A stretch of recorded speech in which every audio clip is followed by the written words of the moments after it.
Amen. Amen. Amen. Merci, merci, merci. Alléluia. Alléluia. Je vous bénis dans le nom de Jésus.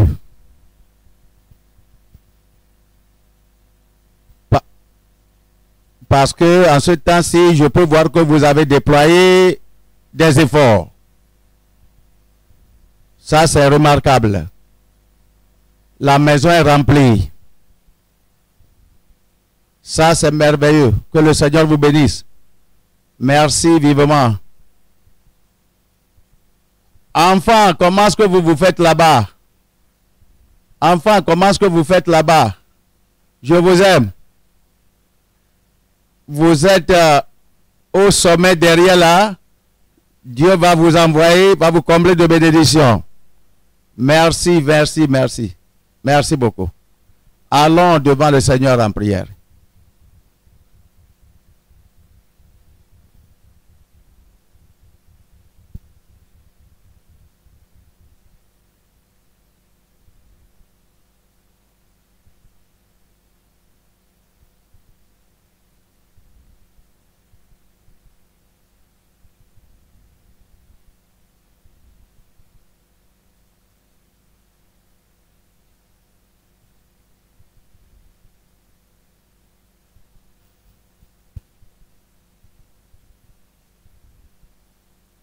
Dans le nom de Jésus, nous avons prié. Dites au Seigneur que vous êtes ici. Vous voulez le connaître de plus. Qu'il vous ouvre les yeux pour sa parole afin que vous recevez les bénédictions.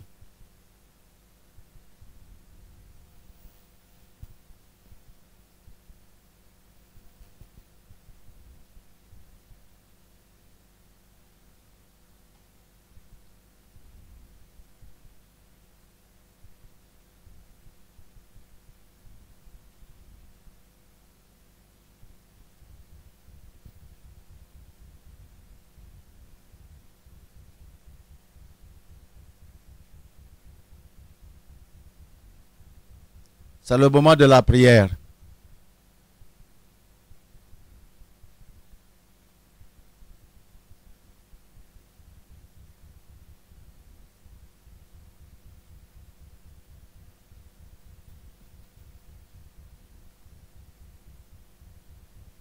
Priez. Parlez-lui.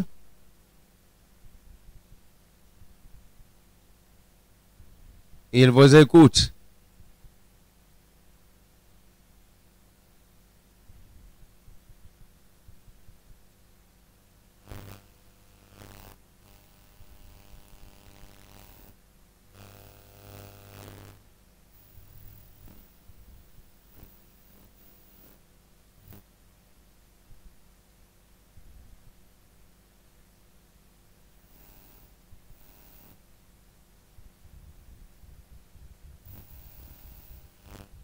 Dans le nom de Jésus, nous avons prié. Père, nous t'adorons. Merci parce que tu es venu nous remplir avec ta parole. Pour que nous soyons satisfaits spirituellement. Seigneur, chaque personne a un message de toi. La faim et la soif d'après ta parole. Je demande que tu satisfasses notre faim, notre soif. Dans le nom de Jésus, nous avons prié. Amen.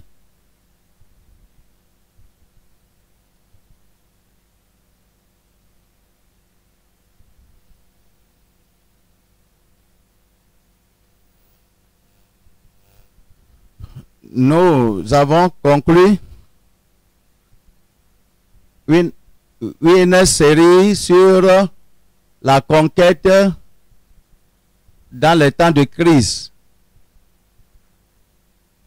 au moment que j'ai adressé, je vous ai adressé le dernier sujet,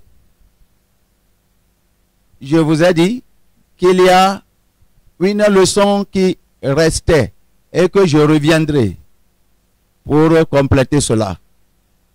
Je suis venu aujourd'hui en accomplissement de cette promesse pour vous donner le dernier message. Alléluia.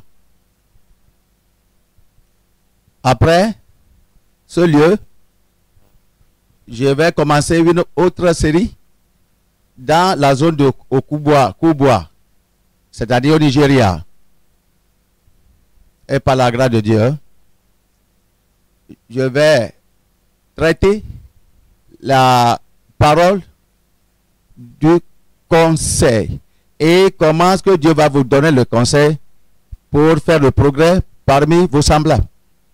Comment réussir? Comment gagner le diable? Comment recevoir vos désirs? Et nous allons faire affaire avec la sagesse. Que Dieu vous bénisse. Maintenant, je vous parle sur la souffrance et la douleur dans la vie des saints. La souffrance et les douleurs dans la vie des saints. Il y a une chanson qu'on chante. Se soucie-t-il quand mon cœur est peiné?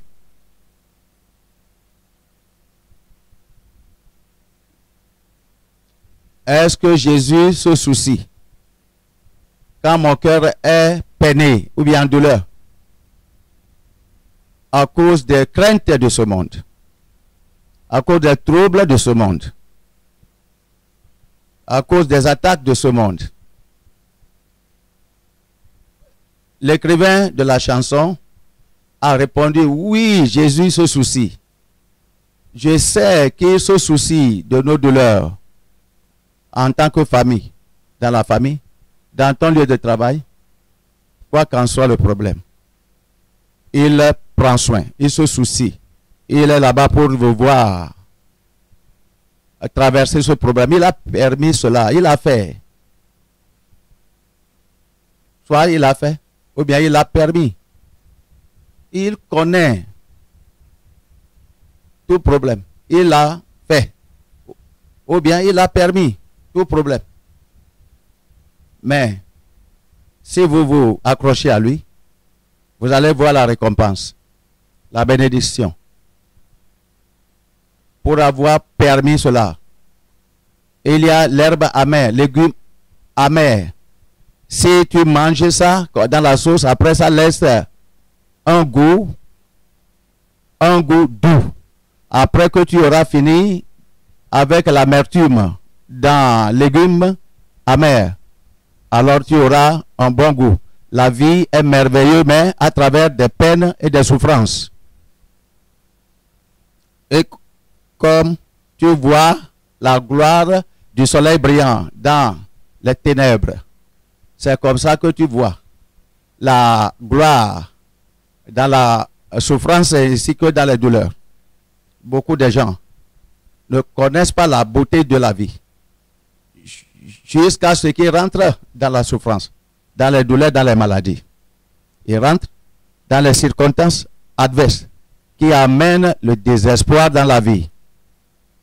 Et ils commencent à penser, est-ce que nous pouvons en sortir? Est-ce que nous pouvons être libres encore de cette maladie? Est-ce que cette maladie me quittera? Est-ce que je vais gagner ce trouble? Et éventuellement, s'ils sortent de ce problème, ils se réjouissent. Ils sont contents. Ils remercient et louent le Seigneur et partagent des témoignages. Oh, ma vie est remplie de joie. Pourquoi? Parce que tu as traversé, tu as marché dans les vallées des ténèbres de la vie et tu es sorti vivant. Tu es délivré. Les gens qui jouissent libre vie, ce sont les gens qui souffrent en prison. Ils sont confinés dans la prison, ils écoutent des choses, mais ils ne peuvent pas être là-bas. Et pour un long moment en prison. Et le jour qu'ils sont sortis de la prison comme des humains, ils peuvent voir les humains, ils peuvent aller à gauche et à droite. Et puis ils vont dire que c'est moi. Maintenant je voyage et je peux aller d'ici de là. Oh Seigneur, je te remercie. Ils vont dire, ces gens-ci ne connaissent pas la valeur de la vie. C'est ceux qui ont été à la prison, qui ont été séquestrés, qui connaissent la valeur. Dieu permet la souffrance et la douleur. Il le permet, il les permet. Des fois, il cause ça pour que vous connaissiez la beauté de vie. Combien de vous ont écouté le témoignage de notre soeur qui a été kidnappée à Jalingo? Avez-vous eu les témoignages? Que les enleveurs, les kidnappeurs ont enlevé pour aller rester dans leur enclave pour 2 semaines. Si vous avez écouté, agitez la main. Et que les surveillants de tous les pays fassent tout possible pour jouer ce témoignage dans leur réunion de chapitre samedi. Il faut qu'on joue ça aux membres. Vous allez voir comment cette femme a souffert. Mais dans son témoignage, elle a dit, au moment que les kidnappeurs sont venus attaquer ses enfants et sa famille, son mari, ils ont même à coups de machette coupé le mari. Et puis on l'a dit, le sang giclé, on a dit, sur nous. Elle les a suivis. Et 2 anges sont apparus pour les diriger, pour la conduire à l'insu des kidnappeurs jusqu'à leur enclave. Et le Seigneur l'a dit, je t'envoie pour une mission, un voyage missionnaire. Tu entreprends un voyage missionnaire maintenant. Les kidnappeurs ne savaient pas. C'est un voyage missionnaire de la souffrance. Un voyage missionnaire de la souffrance. Elle a souffert pour 2 semaines dans l'enclave. Et même en marchant jusqu'à lieu destiné, c'est 6 heures de temps. Ils ont grimpé des montagnes. Il y a une montagne que pour pouvoir monter et aller de l'autre côté, ça les a pris 3 heures de temps. Elle a utilisé des fois à cause de la fatigue ses fesses pour pouvoir crouler sur la montagne à cause des peines. Les médias alors montrent le titre de son témoignage pour qu'on puisse aller sur l'internet pour envoyer ça. C'est un don, je vous parle sur la souffrance et les peines dans la vie des saints. 1 Pierre chapitre 2. 1 Pierre chapitre 2. 1 Pierre chapitre 2 verset 21. Même les enfants qui doivent être nés de nouveau. Nous, maintenant, le Seigneur nous dit, la souffrance et la douleur sont demandées pour produire des choses. Les choses qui sont nouvelles, les choses qui sont bonnes, les choses qui sont excellentes. Comment nous voyons cela se produire par la femme qui est enceinte et qui est sur le point de d'enfanter. Vous voyez, elle passe par des peines et des douleurs avant que l'enfant ne vienne. Donc, quoi qu'en soit la souffrance que vous avez en Jésus-Christ, quoi qu'en soit la souffrance, que le Seigneur vous dirige à voir, il faut prendre cela comme un cadeau de Dieu. De manière qu'arrivé au ciel, tu auras des témoignages à partager, que tu as pris part aussi à la souffrance de Jésus-Christ. Et cela va t'amener beaucoup de choses nouvelles. Ça va amener quelque chose de nouvel pour la gloire de Dieu dans la vie. Nous avons observé que Jésus-Christ, notre Seigneur, dans ce monde, a vécu une vie de peine et de souffrance. Nous aussi, nous sommes vraiment conscients des bénédictions qui accompagnent, ou bien qui sont émanées alors de ces peines et souffrances. Voyons, Ésaïe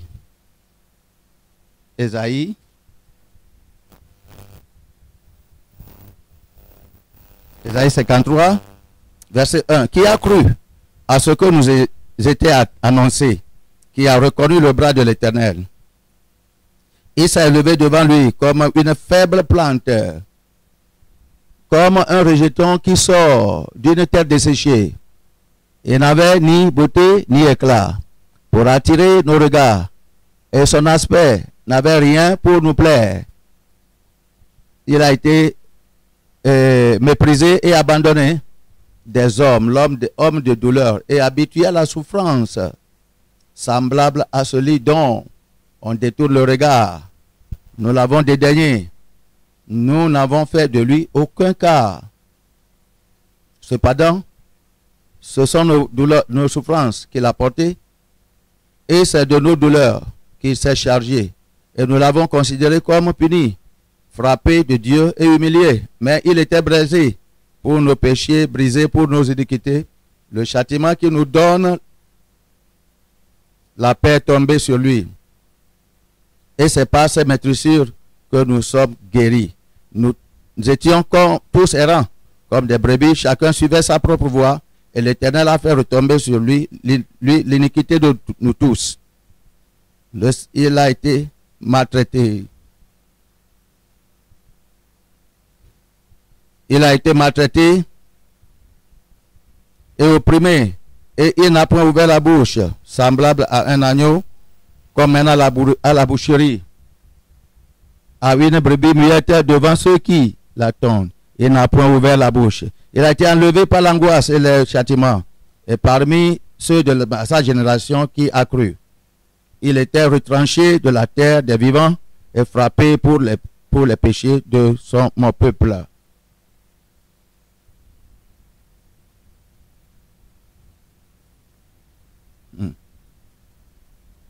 Il a mis, vous voyez, il a plu à l'Éternel. On a mis son sépulcre parmi les méchants, son tombeau avec les riches, quoiqu'il n'eût point connu la violence et qu'il n'eût point de fraude dans sa bouche. Il a plu à l'Éternel de le briser par la souffrance. Après avoir livré sa vie en sacrifice pour le péché, il verra une postérité et prolongera ses jours. Et l'œuvre de l'Éternel permettra et prospérera entre ses mains à cause du travail de son âme. Il rassasiera ses regards par sa connaissance. Mon serviteur juste justifiera beaucoup d'hommes, et il se chargera de leur iniquité. C'est pourquoi je lui donnerai sa part avec les grands. Il partagera le butin avec les puissants, parce qu'il s'est livré lui-même à la mort et qu'il a été mis au nombre des malfaiteurs. Verset 1. Ceci parle de Jésus, ce qu'il a souffert, ce qu'il a traversé dans la vie. Oui, il a été méprisé comme un homme de douleur. Parce qu'il est soumis à la souffrance. Les gens du monde ne l'ont pas loué. Vous voyez le regard, le résultat des peines et des souffrances dans la vie. Et ce n'est pas pour rien. Le Seigneur va vous aider, va vous ajouter la valeur de la souffrance. Je dis ceci, pour que si la souffrance vous arrive, il faut savoir qu'il y a quelque chose de bon caché dedans, caché dans la douleur.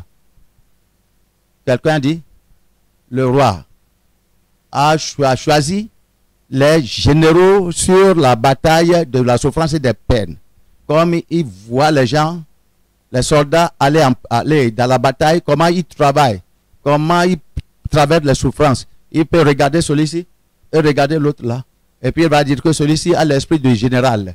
Alors je peux le voir. Comment il supporte tous les témoignages qu'on lui donne. De là, il connaît les gens qui sont forts, qui peuvent demeurer dans les guerres de la vie. Et c'est de là qu'il choisit, le roi choisit ses généraux. On nous dit que nous qui sommes comme des brebis, nous étions tous errants comme des brebis. Chacun suivait sa propre voie. Et l'Éternel a fait retomber sur lui l'iniquité de nous tous. Vous souffrez pour vos enfants. Vous souffrez pour votre famille. Pasteur, vous souffrez pour l'église. Vous souffrez.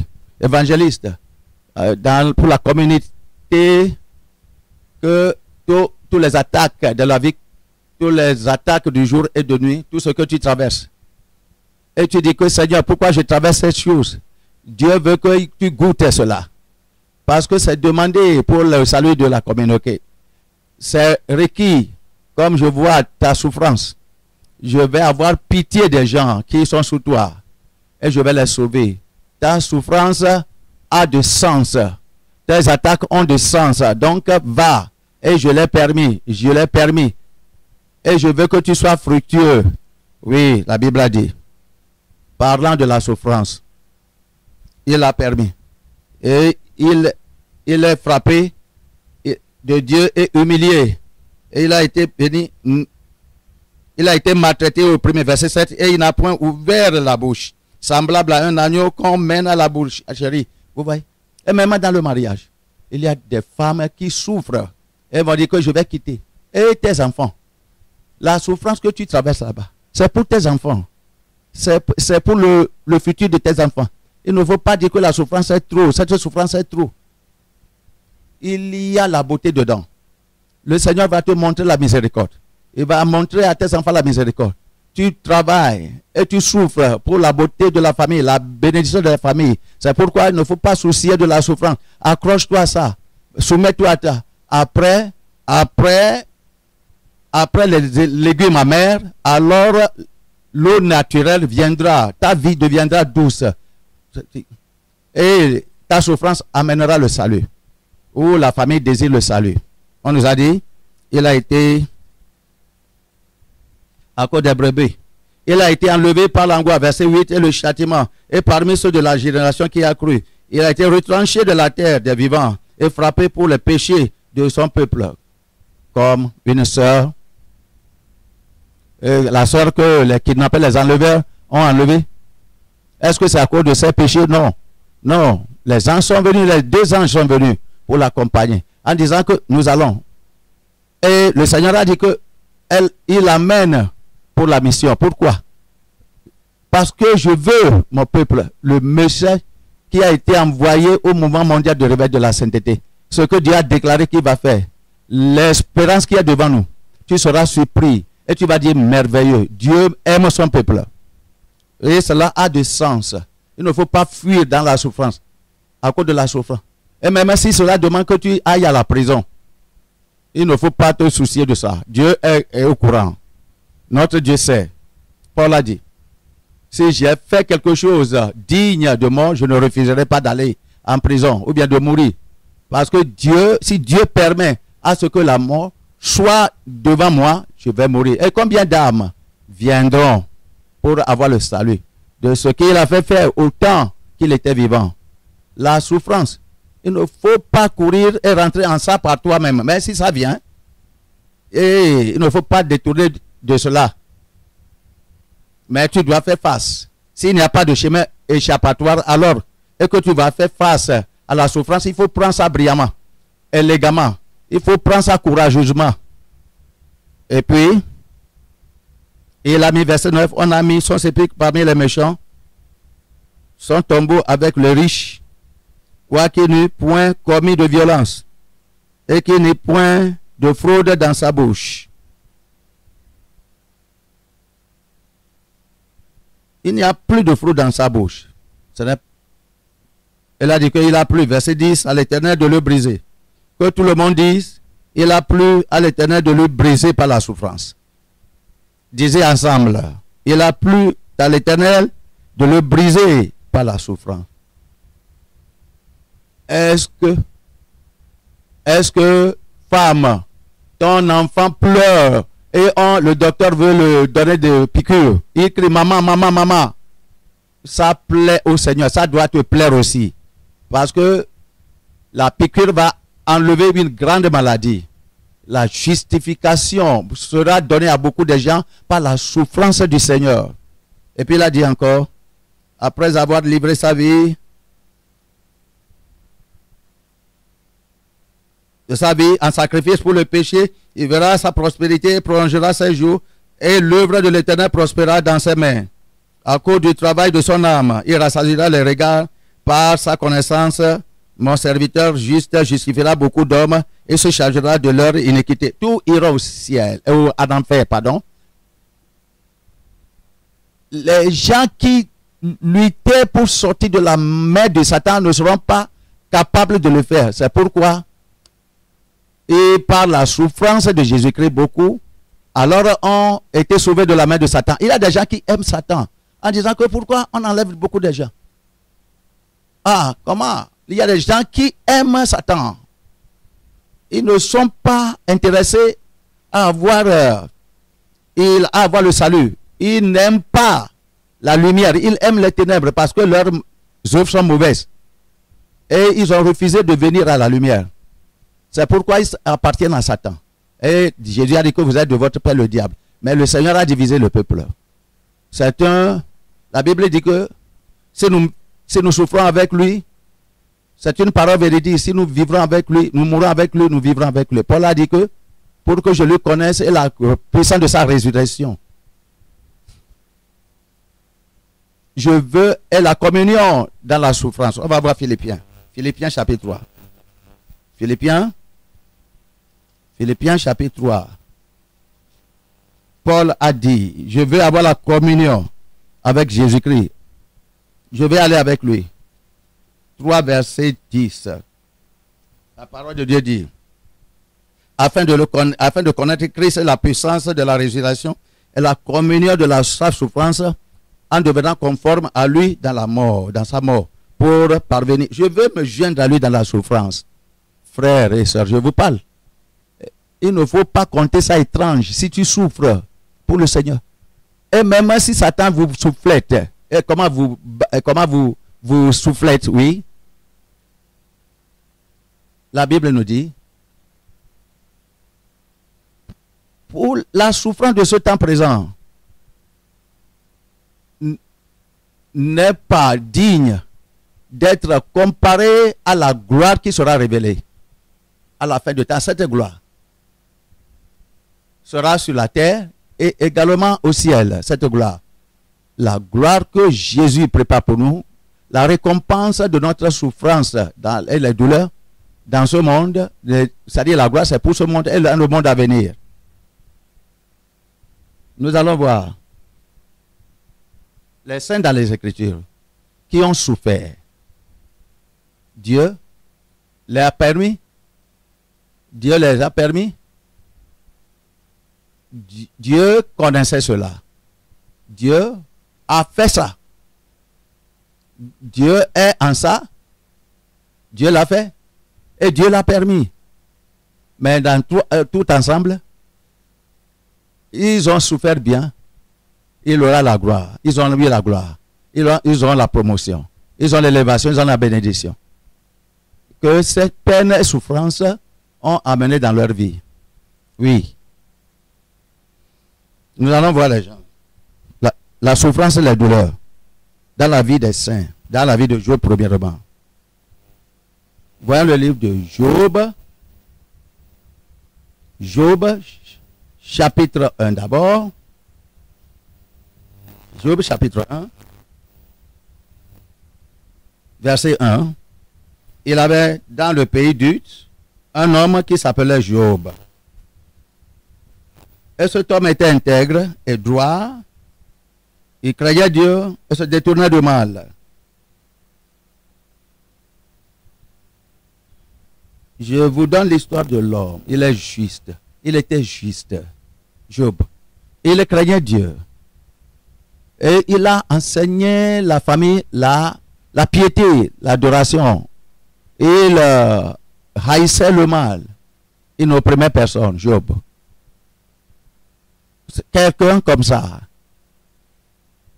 Avec toutes les promesses de Dieu, étaient oui et amen dans sa vie.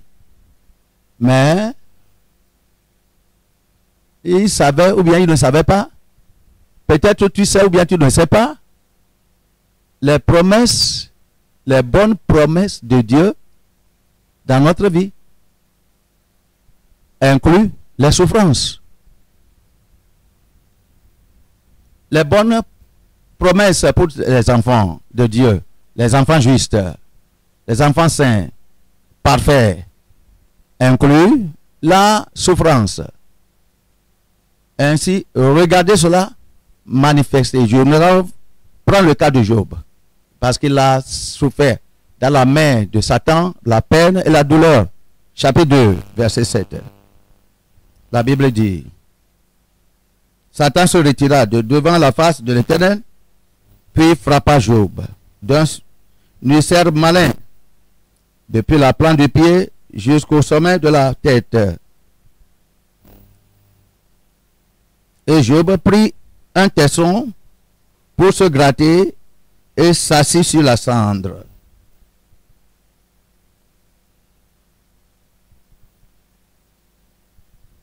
La justice. Mais le problème est venu à cause de la promesse. C'est une partie de la commande des promesses. Il a pris. Qu'est-ce qui est arrivé? Cet homme s'est soumis complètement à Dieu dans la souffrance. Dieu était au courant. Il s'est soumis jusqu'à ce que le Seigneur a changé sa captivité. Le Seigneur l'a renouvelé et il a multiplié les bénédictions sur sa vie au double. On va voir Job 42, verset 10. Job 42, verset. L'enfant, soyez, taisez-vous là-bas. Verset 10. La parole de Dieu dit, l'Éternel rétablit Job dans son premier état, quand Job eut prié pour les amis, et l'Éternel lui accorda le double de tout ce qu'il avait possédé. Vous pouvez voir la bénédiction. Dieu a rétabli Job, enlevé la captivité, la maladie que tu traverses, que tu supportes, comme tu es avec Dieu fidèlement, le servant, Dieu va enlever cette maladie. Il y a un temps qui est donné à ta souffrance. Et le Seigneur aussi a rétabli Job. Tout ce qu'il a perdu, il a eu ça au double. Dieu a multiplié la bénédiction dans sa vie. Maintenant, est-ce que Job savait que son nom va traverser les générations à suivre jusqu'à la fin du monde et que beaucoup de gens serviront le Seigneur en étudiant son cas, comment il a souffert? Beaucoup de gens seront venus au Seigneur, beaucoup de gens recevront le réconfort de la vie et pratiquent la sainteté de la vie à cause de son témoignage, qui devait être une récompense éternelle aussi. Oh, les yeux n'ont pas vu, les oreilles n'ont pas écouté, les bénédictions que Dieu a préparées pour ses enfants souffrants. Vous ne savez pas les bénédictions que Dieu a préparées pour vos peines que vous traversez maintenant. La Bible dit, c'est comme une femme qui devait donner d'enfant. Elle pleure. Un enfant est sorti. C'est un garçon. Et elle va changer les pleurs en rire. Joie, la joie. La joie viendra pour vous surprendre. La joie viendra et ça sera le fruit de votre souffrance. Vos peines. Au moment que vous allez voir ce que votre peine va engendrer, vous allez sourire avec la joie de vie. Ça, c'est ce que dit la Bible. Et la Bible a dit, vous avez vu la souffrance de Job et la récompense qui en est découlée. Vous avez vu la souffrance de Job et les récompenses qui en est sortie. C'est pourquoi soyez en paix dans votre souffrance. Ne murmurez pas, ne blâmez aucune personne. Ne blâmez pas les sorciers, les sorcières. Dieu a permis ça. Peut-être Dieu l'a fait directement. Donc, ayez confiance en lui. Dans toutes choses, donnez gloire. Les gens ont souffert la tentation et les épreuves. Voyons le cas de Daniel. Daniel 6. Daniel 6. Daniel, verset 1 au verset 11. Darius trouva bon d'établir sur le royaume 120 satrapes qui devaient être dans tout le royaume. Il mit à leur tête 3 chefs, au nombre desquels était Daniel, afin que ces satrapes leur rendissent compte et que le roi ne souffrit aucun dommage. Daniel surpassait les chefs et les satrapes parce qu'il avait en lui un esprit supérieur et le roi pensait à l'établir sur tout le royaume. Alors les chefs et les satrapes cherchaient une occasion d'accuser Daniel en ce qui concernait les affaires du royaume. Mais ils ne purent trouver aucune occasion ni aucune chose à reprendre parce qu'il était fidèle et qu'on n'apercevait chez lui ni faute ni rien de mauvais. Et ces hommes dirent: nous ne trouverons aucune occasion contre ce Daniel, à moins que nous n'en trouvions une dans la loi de son Dieu. Puis, ses chefs et ses satrapes se rendirent tumultueusement auprès du roi et lui parlèrent ainsi: roi Darius, vis éternellement. Tous les chefs du royaume, les intendants, les satrapes, les conseillers, et les gouverneurs sont d'avis qu'il soit publié un édit royal avec une défense sévère, portant que quiconque, dans l'espace de 30 jours, adressera des prières à quelque dieu ou à quelque homme, excepté à toi, ô roi, sera jeté dans la fosse au lion. Maintenant, ô roi, confirme la défense et écrit le décret afin qu'il soit irrévocable, selon la loi de Mède et des Perses, qui est immuable.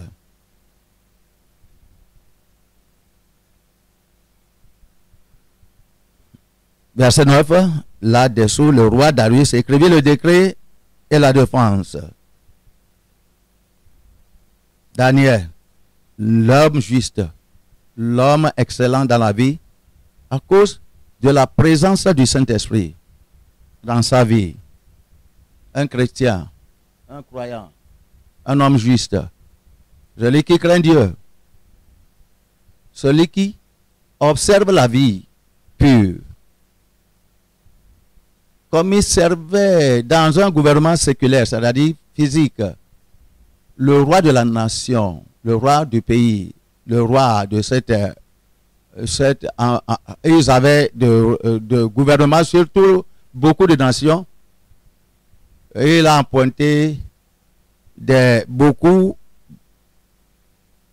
27 les présidents. Et puis il a soulevé trois par-dessus eux. Et parmi ces 3 gens, il a vu que Daniel était trop sage. C'est un homme excellent. Il a voulu le faire celui qui est plus élevé plus que les autres. Il a voulu l'élever plus que les autres. Et les gens l'ont envié. Ils ont commencé à planifier le mal contre lui en disant: nous allons faire tout possible pour faire que le roi enlève Daniel. Le roi renvoie Daniel. Nous allons amener de mauvais rapports contre lui. Nous allons faire tout possible. Ils ont commencé à chercher des fautes partout. Ils ne pouvaient pas trouver de fautes dans la vie de Daniel. Maintenant, qu'est-ce qu'ils devaient faire? Ils se sont concertés pour dire: quelqu'un a dit que celui-ci est commis au Seigneur, engagé à son Dieu, priant à son Dieu.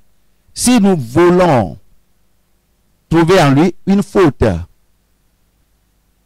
on doit avoir quelque chose qui concerne la loi de son Dieu. Et puis vous allez le voir résistant, vous allez le voir rebelle, et il va rebeller. Et beaucoup de gens, alors, il y a beaucoup d'opportunités qui viennent.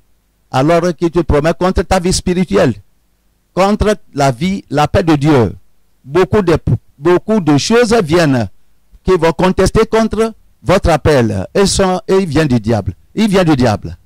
Il voudrait t'empêcher et empêcher ta vie spirituelle. Il veut te rendre vide. Il veut, toutes ces choses-là sont destinées à te ruiner. Vous voyez, pour que tu n'ailles pas au ciel.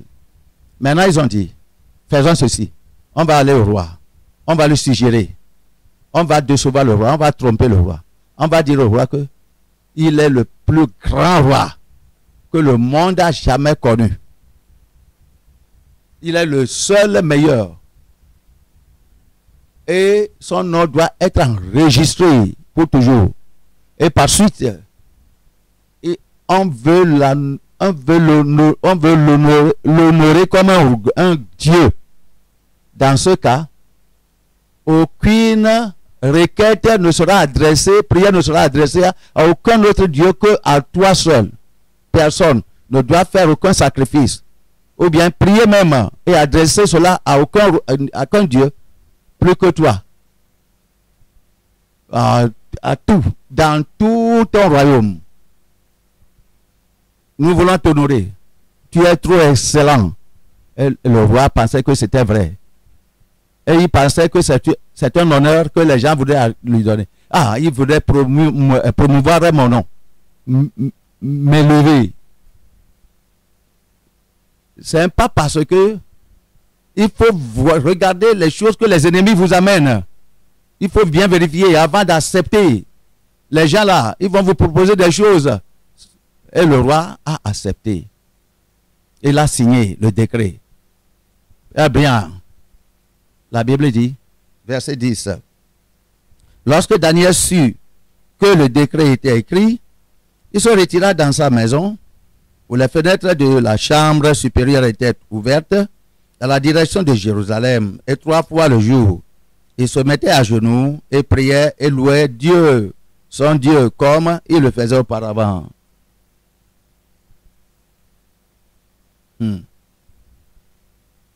Comme il le faisait auparavant. Il faut vérifier. Daniel, sois sage. Toi, Daniel.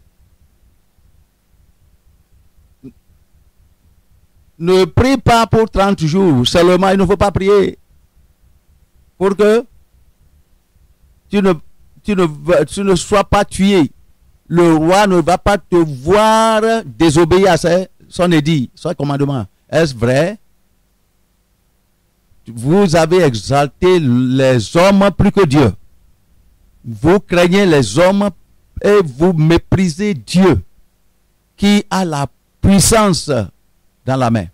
Daniel, les gens lui disaient, maintenant, tu ouvrais ta fenêtre vers Jérusalem. Tu ouvrais ta porte et tes fenêtres vers Jérusalem pour prier. Maintenant, il faut fermer tes fenêtres, ferme tes portes et tu peux prier à l'intérieur secrètement. Et en ce temps-là, ma prière sera sans valeur parce que selon le commandement de la Bible, nous qui sommes loin dans la captivité, nous devons prier faisant face à Jérusalem. Depuis quand je deviendrai un hypocrite? Depuis quand je deviendrai hypocrite et je vais annuler mon christianisme à cause de l'homme? Non. Non. L'homme n'est rien. N'a pas la puissance pour changer et même un trait de la loi. La loi de mon culte à Dieu. Moi, je ne vais pas jouer avec la sagesse humaine de la crainte. Vous pensez que moi j'ai affaire avec les hommes? Moi je peux fermer la porte. Ou bien je peux aller dans la forêt pour aller faire ça. Mais il y a quelqu'un qui peut aller dans la forêt avec moi pour voir. Si je ferme mes fenêtres, Daniel dit, il y a quelqu'un qui regarde même au travers les murailles, au travers même les portes fermées. Il va m'accuser en disant que il faut voir, tu n'es pas original. Mais il faut voir comment je me cache. Il faut voir, tu te caches à cause de la loi des gens. J'ai peur. Et puis, comment que Dieu va m'appeler hypocrite? La parole de Dieu dit que les justes sont hardis, sont forts comme un jeune lion. Je vais continuer. Est-ce que vous pouvez rendre beau, belle votre vie chrétienne par votre intransigeance dans le commandement de Dieu, par votre fermeté dans la parole de Dieu? Vous méprisez le commandement de Dieu.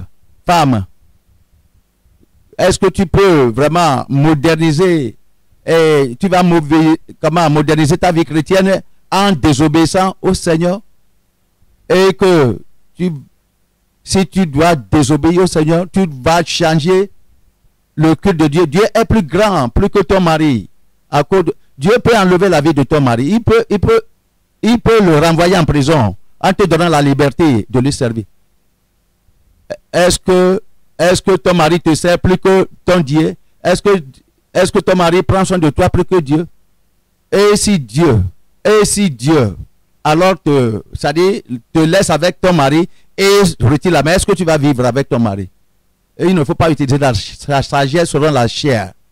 La sagesse qui vient dans la chair, il faut rejeter. Si la souffrance arrive, si les peines arrivent, le Seigneur l'a amené. Il faut glorifier Dieu comme Daniel a fait dans la souffrance. Oui. Mais combien de gens vont faire ça? Peu. Peu de gens seulement. Au moment que la loi devient difficile, les gens difficiles continuent la marche. Depuis le temps de Jean-Baptiste, le royaume de Dieu est forcé et ce sont les forts, ce sont les violents qui s'en appartent. Est-ce que tu pourrais dire, je suis quelqu'un violent? Je suis un violent chrétien. Dis ça encore, troisième fois, dis ça. Voici les chrétiens de la fin du temps qui peuvent faire face au diable et puis seront sans tâche devant Dieu. Donc, continuons. Verset 11. Alors ces hommes entraient tumultueusement et ils trouvaient Daniel qui priait et invoquait son Dieu. Et l'autre riait en disant que je t'ai dit. Nous lui cherchons l'autre moyen, nous l'avons pas pris. Maintenant, nous avons vu ça. Que le diable ne célèbre pas sur votre chute au nom de Jésus-Christ. Que Dieu soit glorifié sur votre fermeté. Daniel n'a pas permis qu'il tombe et que le diable et les ennemis se réjouissent. Verset 12. Puis, ils se présentèrent devant le roi et lui dirent au sujet de la défense royale: n'as-tu pas écrit une défense portant que quiconque dans l'espace de 30 jours adresserait des prières à quelque dieu ou à quelque homme, excepté à toi, ô roi, sera jeté dans la fosse au lion? Le roi répondit: la chose est certaine, selon la loi de Mède et des Perses qui est immuable. Il prit, verset 13, de nouveau la parole et dit au roi: Daniel, l'un des captifs de Juda, n'a tenu aucun compte de toi, ô roi, ni de la défense que tu as écrite. Et il fait sa prière 3 fois le jour. Ah. Oh. Ils ont maintenant fait que le roi ouvert les yeux. L'homme est méchant. Donc, vous savez ce que je voudrais faire à Daniel. Et vous savez que c'est la personne qui m'assied dans ce royaume. La sagesse de Dieu est avec lui. Et maintenant, je fais usage de lui pour faire du progrès. Et maintenant, vous êtes venu me décevoir. Parce que j'ai oublié. Vous êtes méchant, le roi dit. Et puis, qu'est-ce qui est arrivé? Verset 14. Le roi fut très affligé quand il entendit cela, que c'est Daniel maintenant qui est impliqué. Oh, j'étais tempté et j'ai tombé. Et il prit à cœur de délivrer Daniel. Et jusqu'au coucher du soleil, il s'efforça de le sauver. Mais les hommes insistèrent auprès du roi et lui dirent: sache au roi que la loi des Mèdes et des Perses exige que tout défense. Peut-être il y avait un avocat parmi eux pour faire souvenir au roi l'efficacité de la loi, ou tout décret confirmé par le roi soit irrévocable. Alors le roi donna l'ordre. Ah, le roi est venu en lui-même. Il n'y a rien qui peut faire maintenant que seulement de perdre Daniel. Alors le roi donna l'ordre qu'on amena Daniel et qu'on le jeta dans la fosse au lion. Le roi prit la parole et dit à Daniel: puisse où il y a la crainte dans le cœur du roi. Moi, je ne peux pas te délivrer. Mais il y a quelqu'un qui est plus grand. Le Dieu que toi tu sers, Daniel. Ton Dieu, puisse ton Dieu que tu sers, avec persévérance, te délivrer. Parce que j'ai appris par l'expérience que ton Dieu est le Dieu des dieux. C'est le roi qui dit, le Dieu de la vérité. Verset 11, verset 17, on apporta une pierre et on l'a mis sur l'ouverture de la fosse du roi, qui a amené la grosse pierre. C'est les ennemis. Le roi la scella de son anneau et de l'anneau de ses grands, afin que rien ne fût changé à l'égard de Daniel. Tu vois, la scellé de son anneau avec l'anneau de ses grands, afin que rien ne fût changé à l'égard de Daniel. Verset 18, le roi se rendit ensuite dans son palais. Il passa la nuit à jeun. Il ne fit point venir de concubine auprès de lui. Il ne put se livrer au sommeil. Le roi, verset 19, se leva au point du jour avec l'aurore et y allait précipitamment à la fosse au lion. Verset 20. Il a vu Daniel au moment qu'il est venu là-bas. Le roi cherchait Daniel en voyant dans le trou. Il a vu Daniel. Il a vu Daniel, j'ai dit. Et il a vu Daniel. Merveilleux. Et en s'approchant de la fosse, il appela Daniel d'une voix triste. Il a crié, mais d'une voix triste, avec une voix triste, lamentable à Daniel. Et le roi prit la parole et dit à Daniel, Daniel, serviteur du Dieu vivant, serviteur du Dieu vivant, ton Dieu, que tu sers avec persévérance, a-t-il pu te délivrer des lions? Quelle réponse vous avez? Il ne faut pas décevoir Dieu dans votre vie. Il ne faut pas avoir crainte de l'homme et compromettre votre course. Dieu peut vous garder dans votre travail. Il va vous garder dans votre bureau. Il va vous garder dans ce mariage. Il va vous garder dans quoi que ce soit, vous mettez la main pour faire, selon la Bible. Selon les 3 enfants hébreux. Et ils ont dit à Nebuchadnezzar, le Seigneur est capable de nous délivrer. Mais si c'est sa volonté que nous achevons notre vie, si c'est sa volonté que vous soyez terminé, votre vie sera éteinte et que votre vie vienne à bout, si c'est sa volonté, que sa volonté soit faite parce que sa volonté est la meilleure de notre vie aussi longtemps que l'éternité est concernée. Que sa volonté soit faite.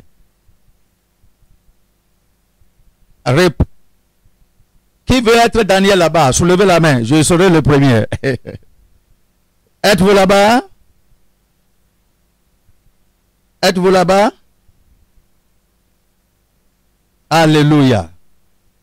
Les Daniels vont parler maintenant. Les Daniels vont parler, verset 21. Je dis seulement les Daniels vont parler. Merveilleux.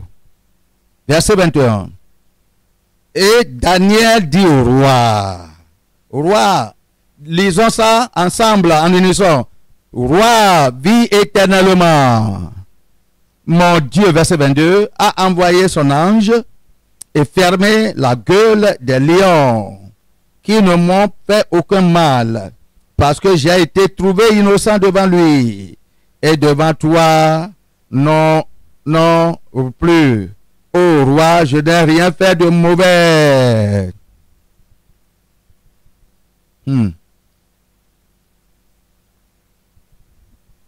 n'ai rien fait de mauvais. L'homme saint, la femme sainte, l'homme saint, célébrez l'homme saint, célébrez l'homme saint. Dieu, rend ton église sainte, rend tes dirigeants saints, rend ton pasteur saint, tes pasteurs saints, rend tes saints, que tu sois saint, que tu sois pur, qu'il soit juste, qu'il soit parfait, qu'il soit intègre, qu'il soit sans tache au nom de Jésus-Christ. Au nom de Jésus.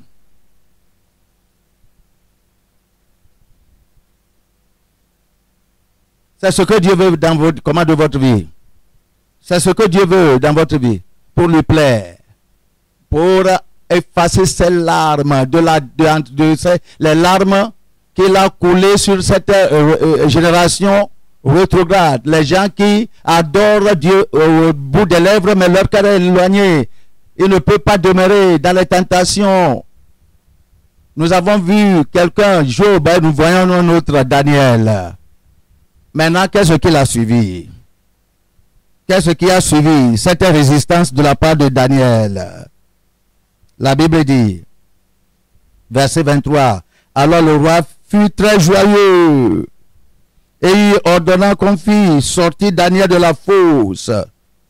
Daniel fut retiré de la fosse et on ne trouva sur lui, examinons Daniel pour voir est-ce que les lions l'ont déchiré, les lions l'ont blessé, est-ce qu'il y a de sang quelque part de déchirure? Il n'y a pas de blessure. On ne trouva sur lui aucune blessure. Pourquoi? Parce qu'il avait eu confiance en son Dieu. Et le roi ordonnant que ces hommes qui avaient accusé Daniel fussent amenés, jetés dans la fosse aux lions. Eux, leurs enfants et leurs femmes. Aïe, ça c'est un cas sérieux. Femme, ce que ta femme, ton mari amène à la maison, quelque chose de contredit, et toi aussi tu partages dedans, et les enfants aussi partagent, et ils rient ensemble, vous allez partir avec lui. Au moment du jugement, tu vas aller avec lui. Enlève-toi maintenant, détache-toi maintenant du péché de ton papa, du péché de ta maman, du péché de ton patron et de tous les autres. Ne partage pas le péché de ta maman, de tes enfants. Ne partage pas. Élie, le sacrificateur, est mort à cause de ses enfants. De manière que si le jugement vient, ça va seulement frapper la personne qui est coupable seule. Regardez cela maintenant. Regardez cela maintenant. Les enfants et les femmes. Et avant qu'ils fussent parvenus au fond de la fosse, les lions les saisiraient, brisèrent tous leurs os. Verset 25, après cela, le roi Darius écrivit à tous les peuples et de toutes les nations, aux hommes de toutes les langues qui habitent sur la surface de terre, que la paix vous soit donnée avec abondance. J'ordonne dans toute étendue de mon royaume, on ait de la crainte et de la frayeur pour le Dieu de Daniel, car il est le Dieu vivant et il subsiste éternellement. Son royaume ne sera jamais détruit et sa domination durera jusqu'à la fin. C'est lui qui délivre et qui sauve, qui opère des signes et des prodiges dans les cieux et sur la terre. C'est lui qui a délivré Daniel de la puissance des lions. Ce Daniel prospéra dans le règne, sous le règne de Darius et sous le règne de Cyrus le Perse, l'homme juste. Le Seigneur va prolonger votre vie. Le Seigneur va élever votre vie. Acceptez la souffrance. Acceptez les épreuves. Acceptez les souffrances, les douleurs.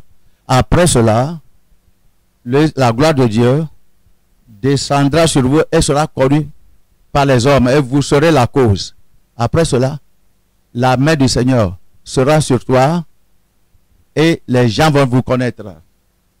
Et vous serez bénis et élevés dans la vie. Amen. Amen. Amen. Amen. Mais je vous parle. Et maintenant, les persécutions. Que dirons-nous des persécutions? Persécutions? Les apôtres ont souffert de cela. Le Seigneur vous dit ceci. Les saints sont accoutumés à la souffrance, mais ça produit de bons résultats. Donc, il ne faut pas avoir peur des peines. Il ne faut pas avoir peur des attaques. Il ne faut pas. Oui.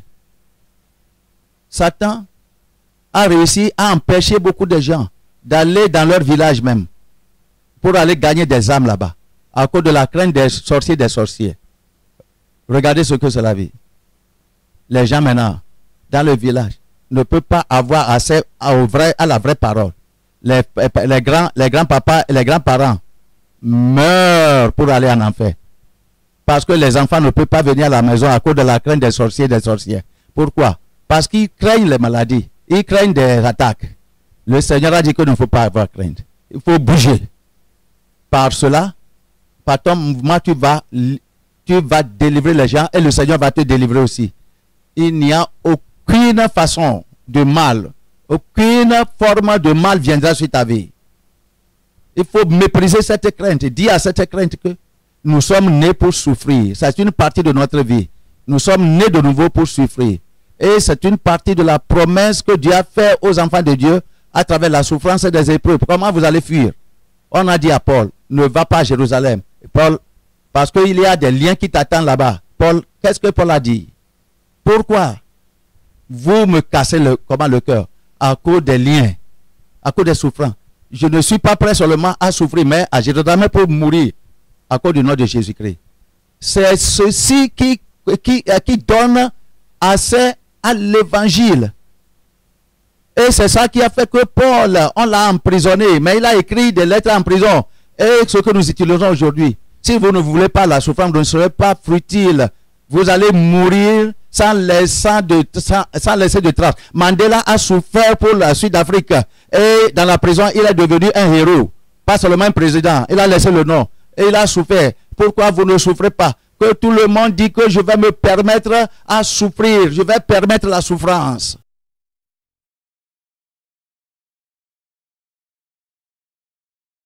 L'esprit de la crainte et de la souffrance vont fuir de votre vie. Cet esprit va fuir va dégager de votre vie. Alléluia. Persécution. Persécution. Oui. Persécution. C'est un cas sérieux. Actes des apôtres. Actes des apôtres, chapitre 5.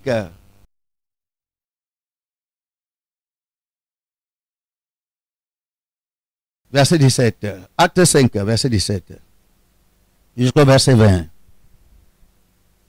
La Bible nous dit ici. Cependant, le souverain sacrificateur et tous ceux qui étaient avec lui, savoir le parti des Sadduciens, se levèrent remplis de jalousie, mirent les mains sur les apôtres et les jetèrent dans la prison publique.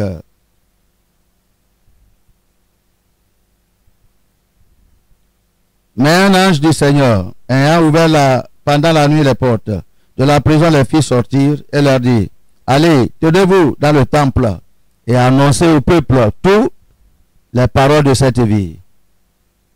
Ayant entendu cela, il entrait dès le matin dans le temple et se mirent à enseigner. Le souverain sacrificateur et ceux qui étaient avec lui, étant survenus, ils convoquaient le Sanhédrin et tous les anciens des fils d'Israël, et ils envoyaient chercher les apôtres à la prison. Les huissiers à leur arrivée ne les trouvaient point dans la prison.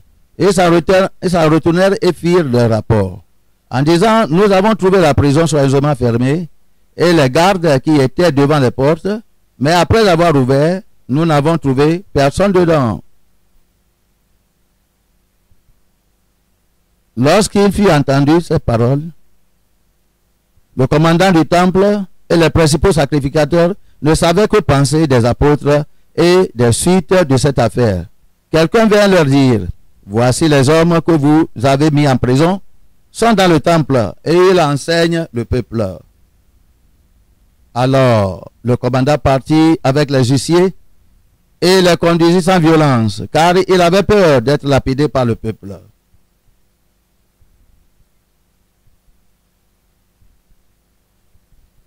Après qu'il les eut ramenés en présence du Sanhédrin, le souverain sacrificateur les interrogea en ces termes. Ne vous avons-nous pas défendu expressement d'enseigner en ce nom-là?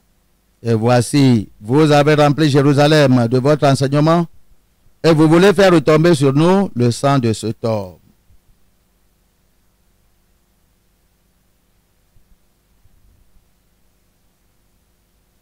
Verset 29, Pierre et les apôtres répondirent, il faut obéir à Dieu plutôt qu'aux hommes. Le Dieu de nos pères a suscité Jésus, que vous avez tué en le pendant au bois. Dieu l'a élevé par sa droite comme prince et sauveur pour donner à Israël la repentance et le pardon des péchés. Nous sommes témoins de ces choses, de même que le Saint-Esprit, que Dieu a donné à ceux qui lui obéissent.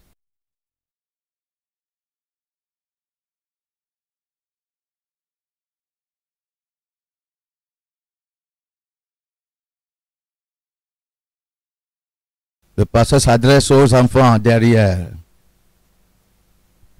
Que Dieu a donné à ceux qui lui obéissent. Verset 33. Furieux de ces paroles, il voulait les faire mourir.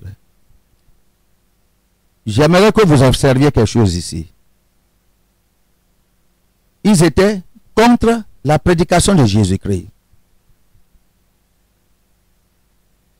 Ils ont pris les disciples chez Jésus et les ont arrêtés. Et les ont mis en prison. Et puis, l'ange de l'Éternel est venu à eux dans la prison et les a fait évacuer de la prison en disant allez et prêchez cet évangile du royaume à tout. Ils sont partis pour aller prêcher encore. Maintenant, nous allons voir ça en ce côté. C'est dit, prenez un coq à n'importe quel endroit, devant n'importe quelle personne. Au moment du jour, en la présence de cette personne, le coq va le coq va chanter encore parce que c'est une inspiration qui lui arrive, le coq là. C'est comme le Saint-Esprit qui nous inspire. Si quelqu'un a fait décret, un homme a fait décret, il ne faut pas prêcher encore dans le village. Il ne faut pas prêcher sur la route. Il ne faut pas prêcher. Et puis, toi aussi, tu croises les bras en disant que nous ne pouvons pas prêcher encore parce que il y a la loi. On nous a dit de ne pas prêcher. Est-ce que nous pouvons maintenant, si vous faites ça, est-ce que ça sera selon la voix de Dieu, selon le commandement de Dieu? Moi, je ne voudrais pas même savoir la circonstance, comment ça sera risquant à vous. Mais je peux vous dire, beaucoup de fois, le Seigneur vous dit d'ignorer ses commandements et aller faire ce que moi je vous demande à faire. Si le Seigneur vous rassure, alors faites ce que le Seigneur dit. Quelqu'un m'a dit une histoire. Amen. Qu'il était dans un avion et puis venant d'Abuja à Lagos. Et puis l'un de nos frères et sœurs est dans l'avion. Et comme l'avion est en air, dans les airs. Et puis il s'est levé et puis il a dit que louez le Seigneur. Tout le monde le regardait. Ah, qui est la personne? Est-ce que ça parle dans l'avion? Oui, je vais partager avec vous la parole de Dieu, de Jésus-Christ. C'est vraiment un tabou. On ne fait pas ça. Mais qui es-tu pour faire de bruit comme ça dans un avion? Mais il a fait ça. Il a fait ça et il a fini bien. Il a brisé ce commandement qui n'est jamais fait. Qui n'est jamais fait. Ce qui n'est jamais fait. Si le Dieu du ciel a dit que ignore cela, et va. On nous dit de ne pas lire la Bible encore aujourd'hui. Et tu fais quoi? Et tu t'accordes avec eux. En disant que tu ne vas pas. On nous dit de ne pas lire la Bible. Tu aimes quoi? L'argent plus que la Bible. Plus que Dieu, pardon. Dans ton temps libre, lis la Bible. Et il faut montrer à la société qu'il y a quelqu'un, Dieu, qui est supérieur à toutes les lois. Et il faut montrer à votre institution qu'il y a un homme supérieur qui est plus haut, plus que les hauts de votre institution. Et en faisant cela, changer l'ordre de cette institution.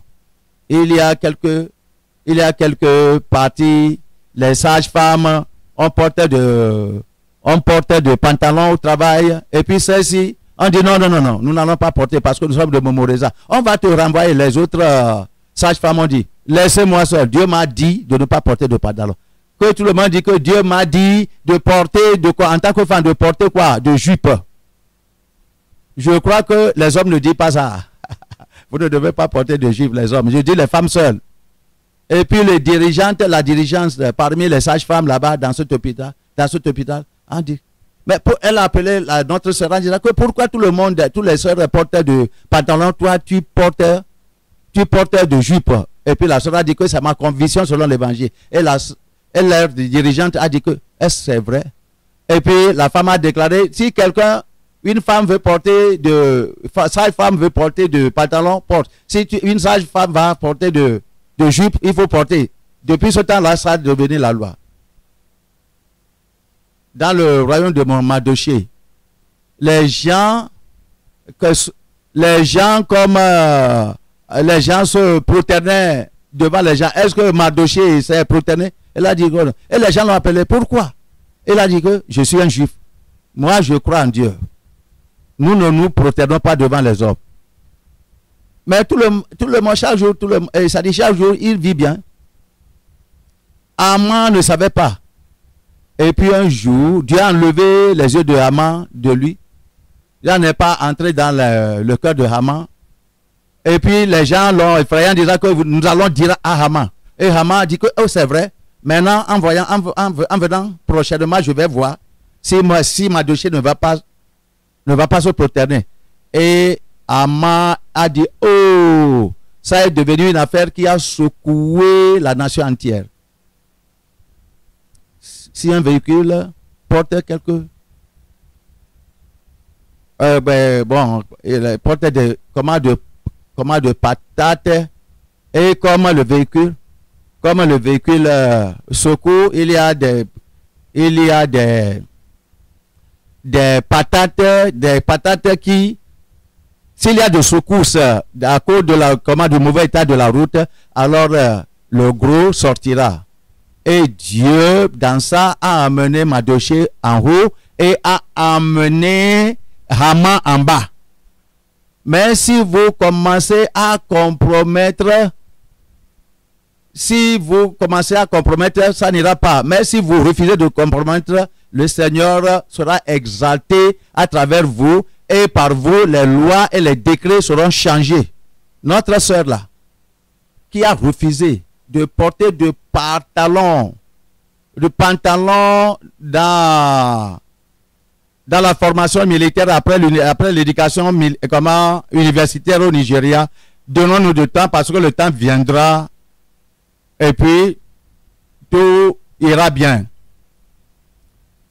L'affaire ira vraiment à la considération nationale bientôt au moment que ces grands hommes qui sont en Momoreza maintenant vont connaître que vraiment ce n'est pas bon pour nos filles et nos femmes de faire quoi là?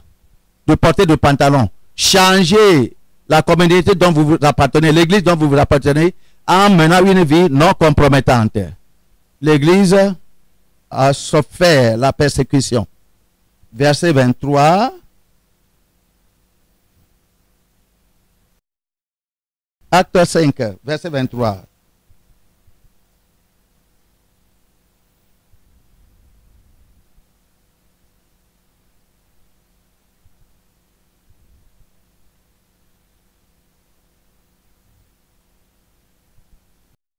Ok, verset 37. Acte 5, 37. Après lui parut Judas de Galiléen à l'époque du recensement, et il attira du monde à son parti. Il périt aussi. Et tous ceux qui l'avaient suivi furent dispersés. Le cancer d'Ahithophel. De Gamaliel. Verset 38. Le conseil de Gamaliel. Et maintenant, je vous dis de vous occuper, ne vous occupez plus de ces hommes, et laissez-les aller. Si cette entreprise ou cette œuvre vient des hommes, elle se détruira. Mais si elle vient de Dieu, vous ne pouvez la détruire. Ne courez pas le risque d'avoir combattu contre Dieu. Ils se rangèrent à son avis et a appelé les apôtres. Ils les firent battre de verges et leur défendirent de parler au nom de Jésus et ils les relâchèrent.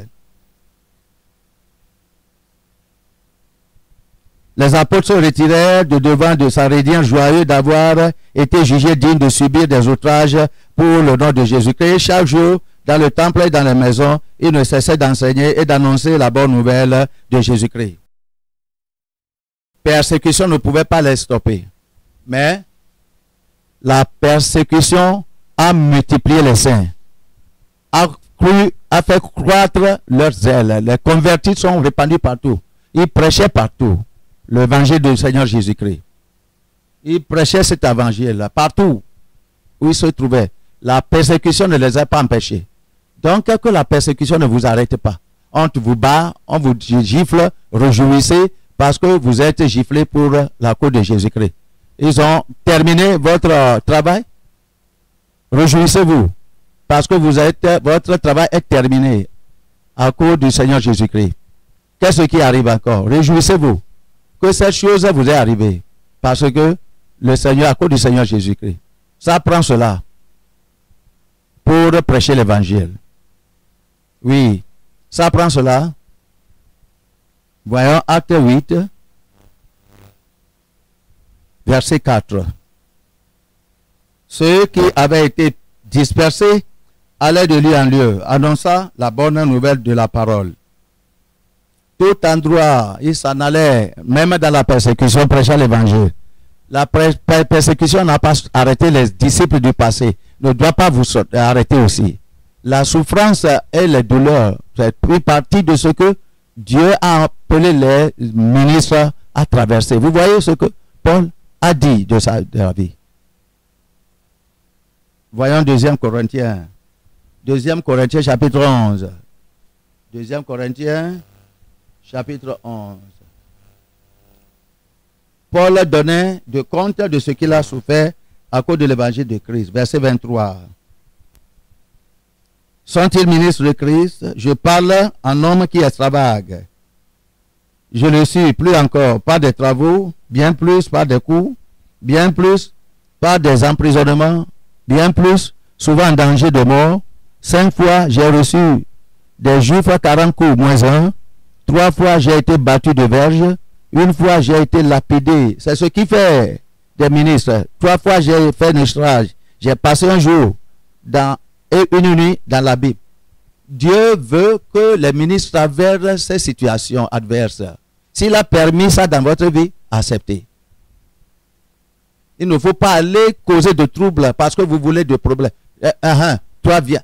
Moi, j'ai besoin de toi. Non, il y a besoin de souffrance. Non, non, non. Ce n'est pas ça. Ça, ce n'est pas dans la volonté de Dieu. Mais si Dieu permet cela d'une manière divine, alors acceptez. Paul a dit, fréquemment dans le voyage, j'ai été battu. Verset 27, j'ai été dans le travail et dans les peines, exposé à de nombreux veilles, à la faim et à la soif, et des jeûnes multipliés au froid et à l'humidité.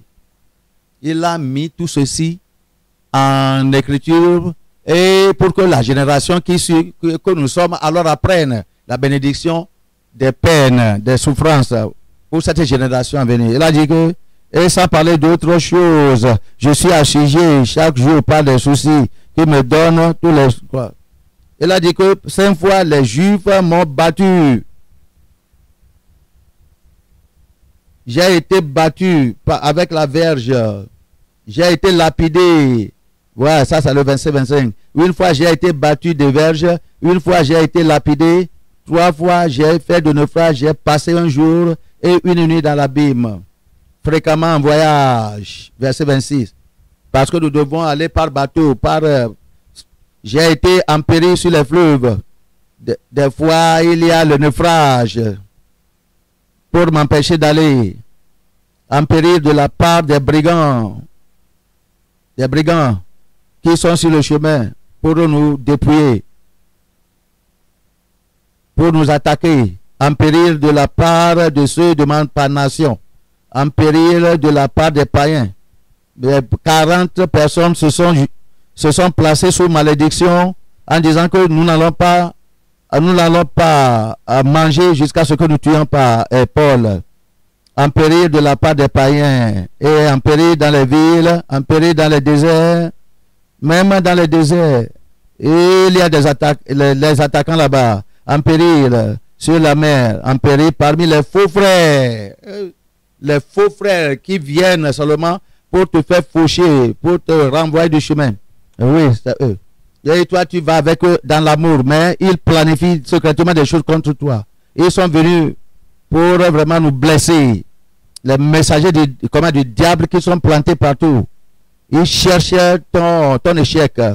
J'ai été dans le travail et dans la peine, exposé à de nombreuses veilles. Vous voyez, mon corps souffre. Vous voyez, dans les veilles. Ne pas dormir. Et ça passe veiller de prière. À la faim et à la soif, et à des jeûnes multipliés.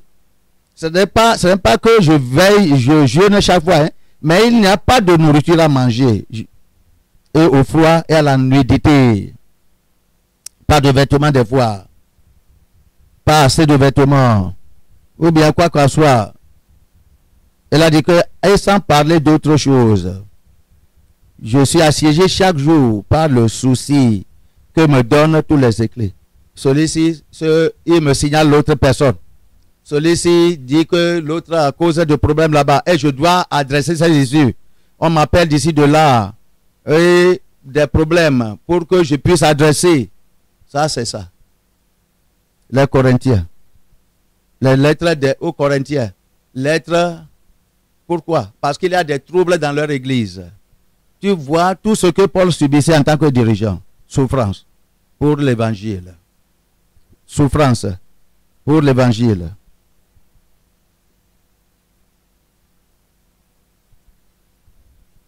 Et sans parler d'autre chose que je suis assiégé chaque jour par le souci qui me donne tous les églises. Qui est faible, que je ne sois pas faible. Qui vient à tomber, que je ne me brûle. S'il faut se glorifier, c'est de ma faiblesse que je me glorifie. Dieu qui est le Père du Seigneur Jésus-Christ et qui a béni éternellement, c'est que je ne mens point. Adama 32, le gouverneur du roi Aréta faisait garder la ville des Damascéniens pour se saisir de moi. Mais on me descendit par une fenêtre dans la corbeille le long de la muraille et j'échappais à leurs mains. Souffrance, chapitre 12. 2 Corinthiens, chapitre 12, verset 11. Verset 7.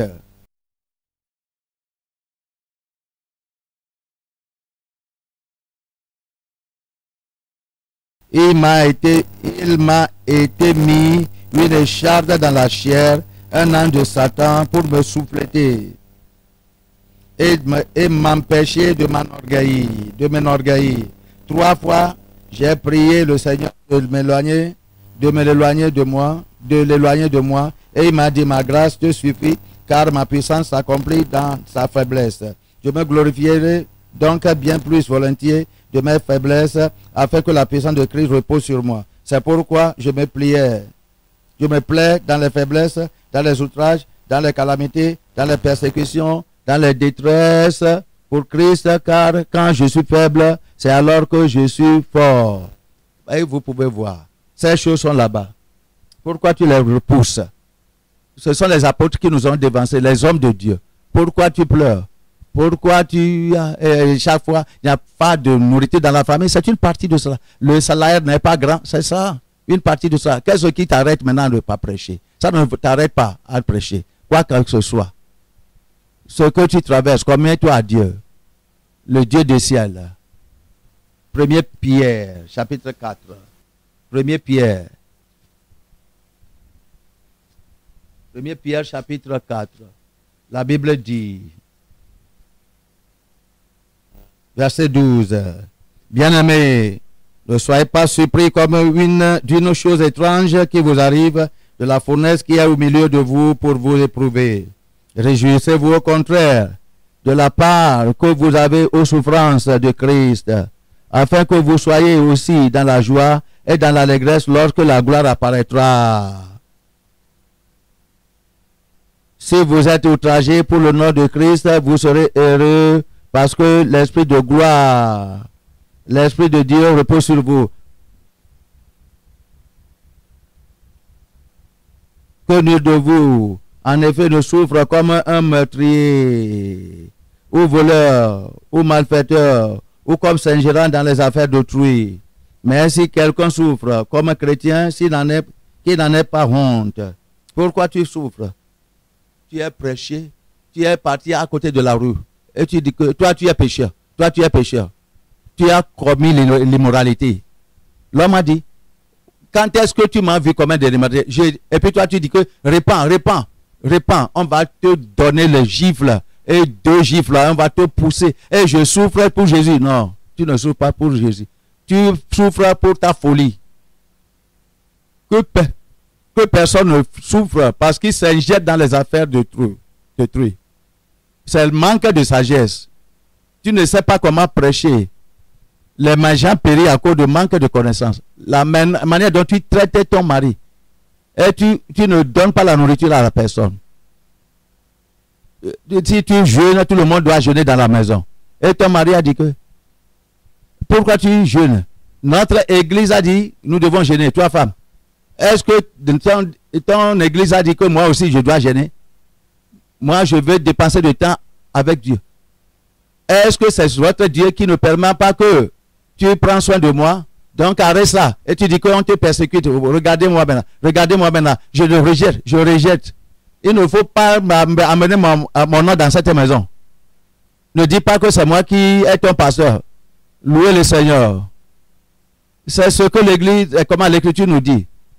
Ne menez pas mon nom là-bas. Est-ce que je vous dis comme ça là-bas? Est-ce que je vous enseigne ça? Tu devrais aller gâter mon nom. Va faire ce qui est juste. Donne ton service à ton mari. N'importe quel temps qu'il a besoin de toi pour faire quelque chose. Mais tout ce que tu fais est donné à Dieu. Et même dans le service de Daniel, il sert le roi et servait les autres.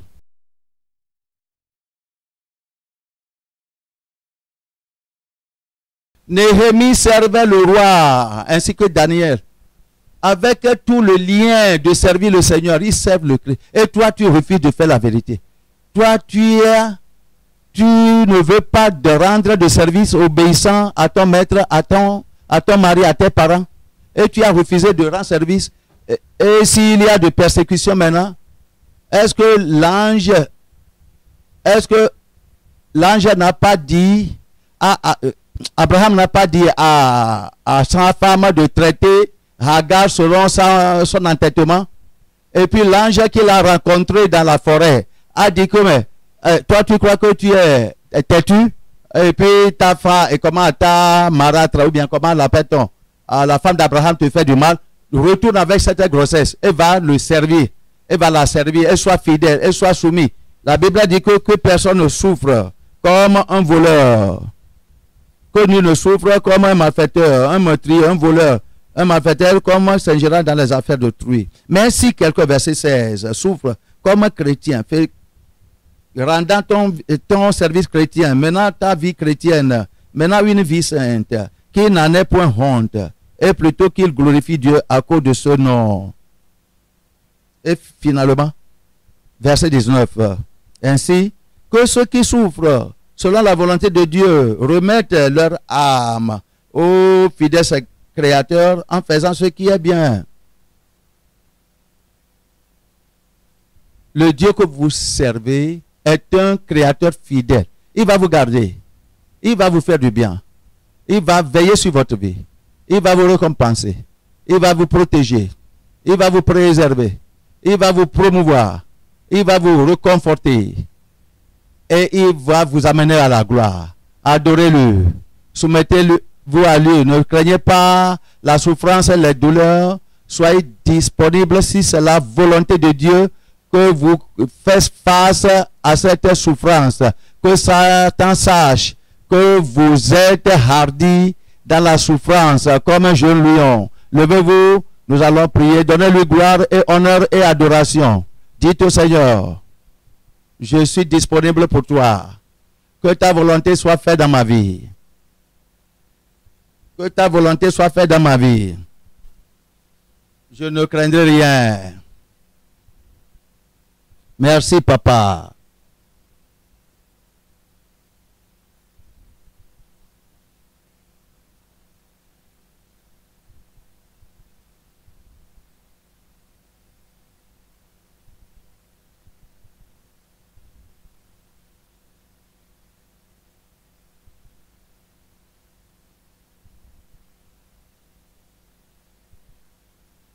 Merci d'avoir enseigné à tes enfants la voie de la paix, la voie de la vie, la voie de l'enrichissement spirituel et physique, la voie d'avoir la conquête sur Satan pour contrôler la chair et pour vraiment être des conquérants de la vie, dans la vie. Merci, papa.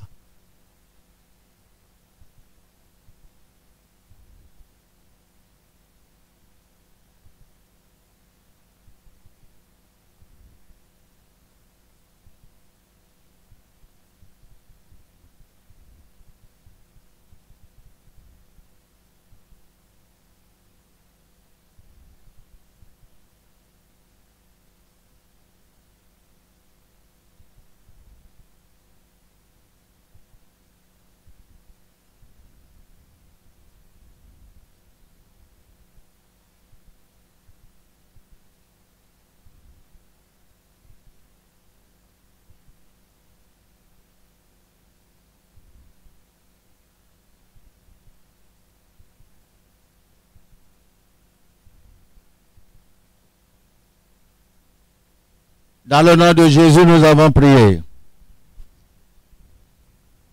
Le Seigneur dit que nous ne devons pas éprouver la crainte. C'est une chanson.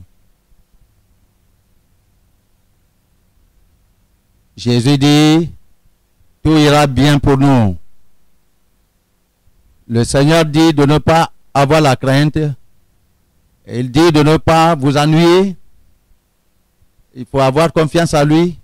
Jésus dit, tout ira bien. Oh oui, Seigneur, merci. Oh oui, Seigneur, merci. Jésus, Seigneur, Jésus, Saint-Esprit, merci beaucoup. Tout ira bien. Oh oui, merci papa, tout ira bien. Amen, tout ira bien. Jésus dit, tout ira bien pour nous. Le Seigneur dit que je dois vous dire. Le Seigneur dit, Jésus dit, tout ira bien. Le Seigneur me dit de vous dire.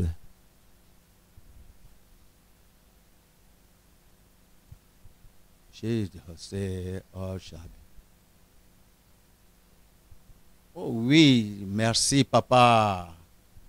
Merci papa. Amen.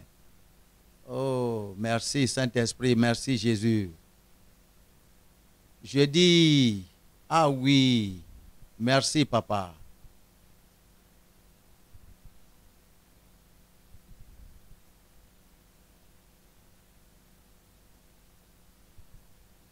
Oh oui, merci papa. Merci, merci, merci, merci papa. Merci, merci Seigneur. Je crois que tout ira bien. Oh oui, Seigneur Jésus. Oh, Seigneur Jésus.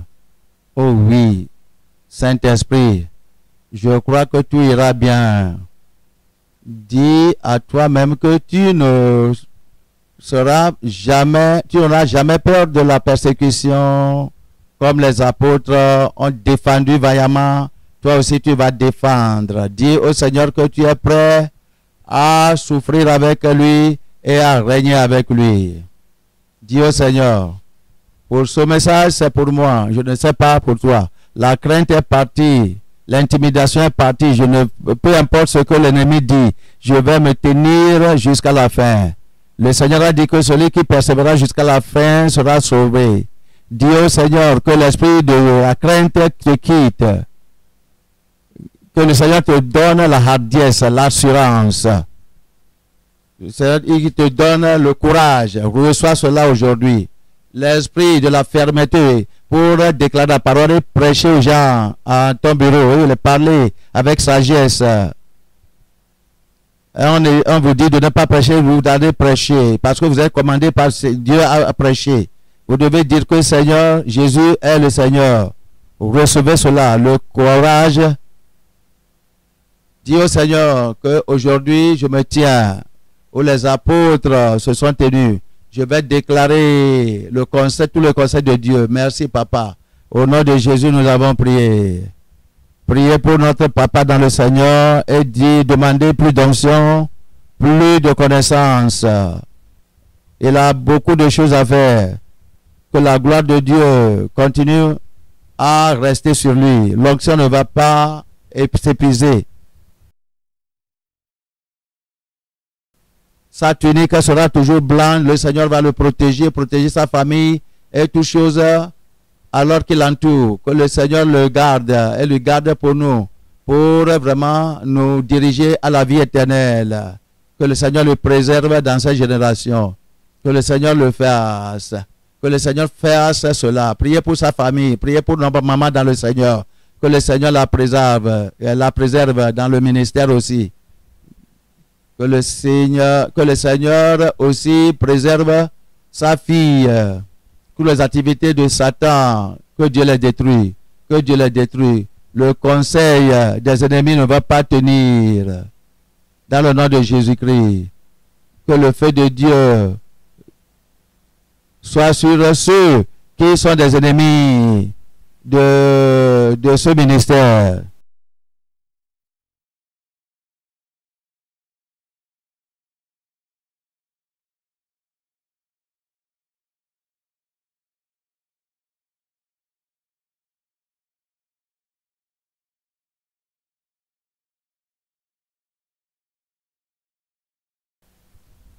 Au nom de Jésus, nous avons prié. Amen.